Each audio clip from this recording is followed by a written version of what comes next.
अस्सलाम वालेकुम eighth class. आज हम कर रहे हैं एक्सरसाइज नंबर 4.5। इसमें कुछ क्वेश्चंस करने से पहले हमें लीजिंग की डेफिनेशन को समझना लाजमी है। Leasing, a lease is a contractual agreement between the lessee to pay the lessor for the use of an asset। Lease जो है किसी असासदात के इस्तेमाल के लिए मालिक और किरायादार के दरमियान एक मुआहदा होता है। इट मीन्स, इसका मतलब है the user rents the land, कि जो लेसी है, जो इस्तेमाल करने वाला है, जो किरायादार है, वो ज़मीन को रेंट पर लेता है यानी किराए पर लेता है, और या फिर गुड्स अशिया को rented out by the owner, जो मालिक से या तो वो कोई ज़मीन लेता है या फिर कोई चीज़ें लेता है जो कि मालिक ने उसको रेंट पर दी होती हैं।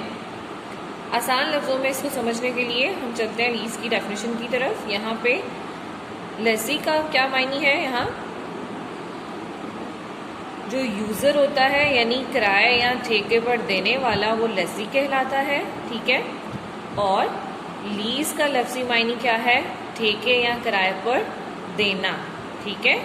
और लेसर यानी ऑनर कौन है, किराए या ठेके पर देने वाला। ये मुआहदा लीजिंग का जो है ख़ास मुद्दत के लिए होता है, और इस मुआहदे में कुछ टर्म्स और कंडीशंस भी लागू होती हैं, ठीक है। यानी ये मुआहदा जो है 50 साल का भी हो सकता है। इसके एवज़ जो यूज़र है वो कुछ रकम अदा करता है, ठीक है, उसे हम डाउन पेमेंट कहते हैं। इनिशियली यानी फौरी तौर पर जो वो रकम अदा करता है, कुछ रुपए, वो डाउन पेमेंट कहलाती है। हम अपने क्वेश्चंस में भी ये बात अच्छे तरीके से सीखेंगे। सपोज अगर वो 50,000 रुपये की जो है वो कोई चीज़ ले रहा है तो 5,000 ऑन द स्पॉट पे कर रहा है, तो इसका मतलब है कि वो उसकी डाउन पेमेंट है, ठीक है। और फिर जो यूज़र है वो जिस तरह चाहे इस प्रॉपर्टी को इस्तेमाल में ला सकता है। The ownership of the leased asset during the lease period known as term remains with the lessor। Lease पे लिया हुआ जो असासा जात है उसकी ऑनरशिप यानी उसकी जो मलकियत है ड्यूरिंग द लीज पीरियड के दौरान क्या कहलाती है, term remains with the lessor. Next हमारी डेफिनेशन है hire purchase. Hire purchase is a method of buying goods in which payments of purchase price is spread over specific term by payment of initial deposit known as the down payment। आसान लफ्ज़ों में इसकी बात करें तो hire purchase एक ऐसा system है जिसमें एक शख्स जो है किसी चीज़ को इस्तेमाल करता है, लीज पर ली हुई चीज़ को, और उसकी रेगुलर इंस्टॉलमेंट्स भी देता है। That is called hire purchase, ठीक है। और इस इंस्टॉलमेंट की जो पहली किस्त है जो हम ऑन द स्पॉट अदा कर रहे हैं वो हमारी डाउन पेमेंट कहलाती है। डेफिनेशन आप यहाँ पे लीज की करेंगे। A lease the contractual agreement between the lessee user to pay the lessor owner for the use of an asset. Definition आपने लीजिंग की यहाँ तक करनी है, लेकिन आपको ये पूरा पता होना चाहिए इस मुआहदे में क्या होता है। अब चलते हैं स्टूडेंट्स अपने क्वेश्चन की तरफ। Arshad buys an air conditioner at ₹45,000 for leasing it. यानी उसने जो एयर कंडीशनर है वो किस पे लिया है, लीज पे। इट हैज़ टू पे 10% डाउन पेमेंट, यानी 10% जो है वो इनिशियल डिपॉजिट जो है उसमें से अदा करता है, और वो उसकी डाउन पेमेंट कितनी है, 10%। जो रिमेनिंग अमाउंट होगी उस पर हमने सिंपल मार्कअप फाइंड करना है। उसका रेट कितना है, 15 ईयर्स, और फिर हमने टाइम उसने कितना दिया हुआ है, 2 ईयर्स का, ऑन मंथली इंस्टॉलमेंट्स। जी, सोल्यूशन में आपने सबसे पहले लिखना है cost price of air conditioner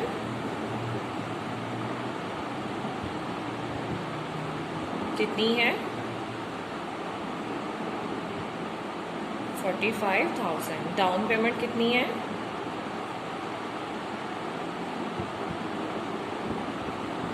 eight the rate of 10%।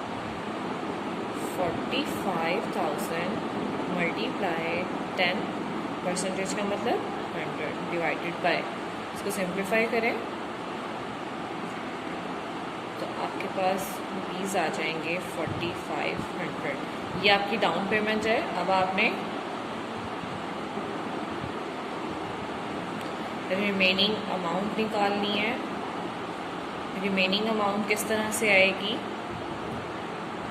45,000 minus 4500 minus करें तो आपके पास क्या आ जाएगा?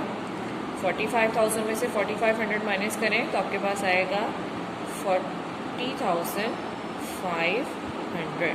अब ये जो हमारे पास रिमेनिंग अमाउंट आई है इसका हमने मार्कअप फाइंड करना है। इसके लिए में क्या क्या चीज़ें गिवन है? डेटा क्या गिवन है? टाइम गिवन है। टाइम कितना है हमारे पास? 2 ईयर्स का। इसके अलावा हमारे पास रेट ऑफ मार्कअप क्या है? रेट ऑफ मार्कअप है हमारे पास 15%, यानी 15 डिवाइडेड बाय 100। परसेंटेज चेंज हो जाएगा 100 में।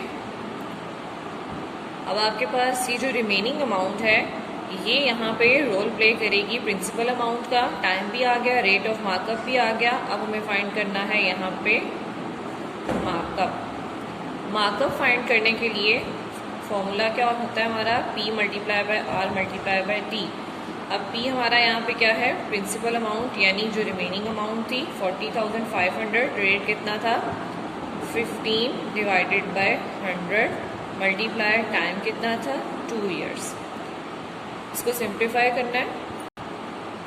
सिंप्लीफाई करके हमारे पास आ गया 12,150। अब हमने नेक्स्ट में बताना है जी total amount to be paid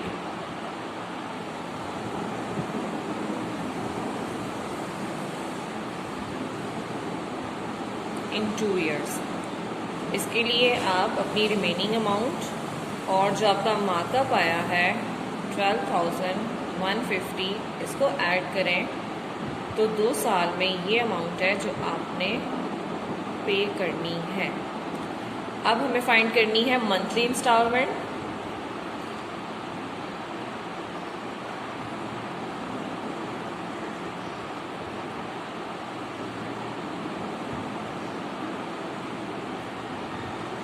monthly instalment कैसे आएगी? आपकी जो 2 ईयर की टोटल अमाउंट है 52,650, इसको आपने डिवाइड करना है 24 से, बिकॉज टाइम कितना है? 2 years. 1 year is equal to 12 years और 2 ईयर्स में कितने मंथ आएंगे? 24 ईयर्स। तो आपने पर मंथ से फाइंड करना है, इसको डिवाइड करना है तो आपके पास आ जाएगा पर मंथ की इंस्टॉलमेंट 2,193.75।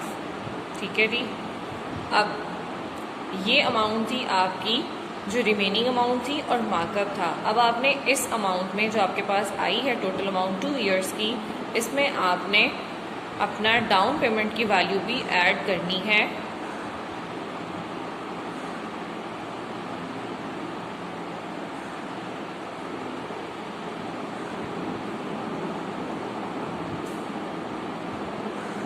तो वो किस तरह से आएगी? 52,650 में आपने ऐड करना है अपनी डाउन पेमेंट को, तो ये कलेक्टिवली आपके पास वैल्यू आ जाएगी 57,150।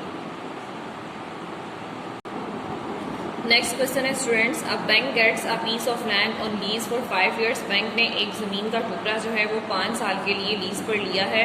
इस एग्रीमेंट के मुताबिक the bank pay down payment 12 lakh as down payment. ठीक है, उसने 12 लाख रुपया डाउन पेमेंट दे दी है बैंक ने। एंड शेल पे, और इसके लिए हर मंथ जो है वो पर मंथ का रेंट कितना दे रहा है? 18,000। आफ्टर 3 ईयर्स, 3 साल के बाद the bank shall increase the rent by 3%। Bank ने 3 गुना जो है उसका रेंट बढ़ा दिया है। आपने ये बतानी है कि total amount of the owner कितनी होगी। यानी बैंक जो है वो 5 साल एक ज़मीन का टुकड़ा लीज पर इस्तेमाल कर रहा है और 3 साल के लिए उसका किराया 18,000 है। अगले 2 साल के लिए उसका किराया 3% जो है वो इंक्रीज़ हो जाता है। आपने बताना है कि बैंक ऑनर को टोटल कितनी अमाउंट देगा। अब ऑनर को पेमेंट करने के लिए हमें सबसे पहले जो उनके मंथली रेंट्स हैं उनको ऐड करना पड़ेगा। 5 ईयर्स के जो रेंट है उसमें डाउन पेमेंट को ऐड करेंगे तो हमारे पास आ जाएगा टोटल अमाउंट जो कि हमने ओनर को पे करनी है। इसके लिए हमें पहले अपने रेंट को इकट्ठा करना पड़ेगा, क्योंकि हमें उन्होंने 3 साल का रेंट कुछ और बताया हुआ है और अगले 2 साल का रेंट नहीं बताया, बस हमें ये बता दिया कि वो 3% इंक्रीज़ हो गया है। इसके लिए अपना डाटा जो गिवन है वो लिखे। टाइम कितना है 5 ईयर्स, डाउन पेमेंट है 12 लाख, मंथली रेंट कितना है 18,000 फॉर 3 ईयर्स। ठीक है, अब ये एक महीने का रेंट है। अब हमने 3 साल का जो है वो रेंट निकालना है, तो कैसे निकालेंगे? एक साल में कितने मंथ्स होंगे जी? एक साल में है 12 मंथ्स, तो 3 ईयर्स में कितने होंगे? 36 मंथ्स। तो आप 36 को मल्टीप्लाई करेंगे 18,000 के साथ, तो आपके पास वैल्यू आ जाएगी 6,48,000। ये आपका है 3 ईयर्स का रेंट। अब हमारे पास 3 साल का रेंट आ गया, तो रिमेनिंग हमारे पास कितना जो है वो ड्यूरेशन रह गया है, कितना टाइम रह गया है? हमने अब निकालना है 2 ईयर्स का रेंट। ठीक है, लेकिन यहाँ पे क्या हुआ था, 3 साल के बाद जो रेंट है वो 3% इंक्रीज़ हो गया था। ठीक है जी, तो वो 3% किसका इंक्रीज़ हुआ था? जो हमारा पहला मंथली रेंट था 18,000। ठीक है, हम पहले उस इंक्रीज़ वाले जो रेंट को परसेंटेज से वैल्यू में कन्वर्ट करेंगे और फिर उसको आपने जो हमारा रेंट है 18,000 मंथली उसमें ऐड करना है। 18,000 को ऐड करना है आपने जो 3% इंक्रीज़ हुआ है। तो जो 3% इंक्रीज़ हुआ है वो 18,000 का इंक्रीज़ हुआ है, तो 3% का मतलब 3 डिवाइडेड बाय 100। इसको सिंप्लीफाई करें, 18,000 प्लस 18,354 को ऐड करें, आपके पास आ जाएगा 18,540। ठीक है, ये रेंट था आपका आफ्टर 3 ईयर्स। ठीक है, अब हमने बताना है कि 3 साल के बाद उसका 1 महीने का रेंट कितना हो गया? 18,540। ठीक है, अब हमने वो रेंट बताना है जो उसने 3 साल गुजरने के बाद अगले 2 साल में अदा किया है। 2 ईयर्स का रेंट कैसे आएगा? अब ये रेंट चलेगा 3 साल के बाद, ये वाला रेंट होगा 18,540।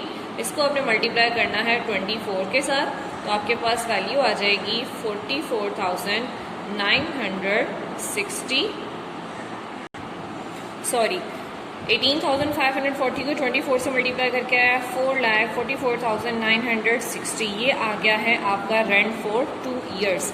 अब ऑनर जो है वो कितने पैसे लेगा?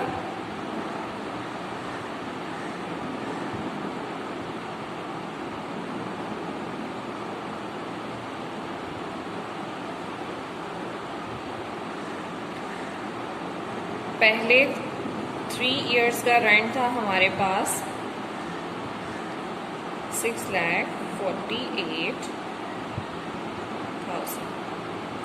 इसके साथ हमारा नेक्स्ट जो है वो 2 ईयर्स का रेंट कितना था? 4,44,960 और डाउन पेमेंट कितनी थी आपकी? 12 लाख।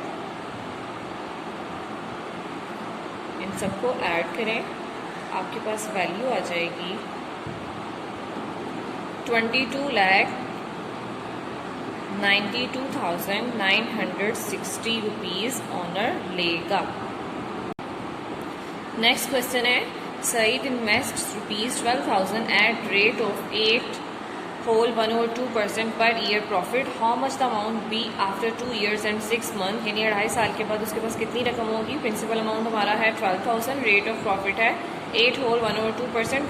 इसको हमने सिंप्लीफाई किया, हमारे पास आ गया 17 डिवाइडेड बाई 2%। टाइम हमारे पास नहीं है, यहाँ पे से बोला है पर ईयर मीन 1 साल है, टाइम हमारे पास 1 ईयर है। प्रॉफिट फाइंड करें, वैल्यूज़ पुट करें, आपके पास प्रॉफिट आ जाएगी फॉर 1 ईयर 1020। अब आपने टोटल अमाउंट बतानी है कि उसने 2.5 साल में जो है वो कितना अमाउंट जो है वो होगी उसके पास। 1 ईयर की है 1020, नेक्स्ट अगले साल के लिए 1020। अब अढ़ाई यानी अगला साल जो है वो आधा है, 6 माह की उसकी प्रॉफिट कितनी होगी 510 रुपये, और प्रिंसिपल अमाउंट उसका कितना है 12,000। इन सबको ऐड करें तो आपके पास आ जाएगा 14,550। ये टोटल अमाउंट है जो उसने पे करनी है। इसी के पैटर्न पे 8th क्लास आप लोगों ने क्वेश्चन नंबर 7 और 8 खुद होमवर्क में करना है। ओके, अल्लाह हाफिज़।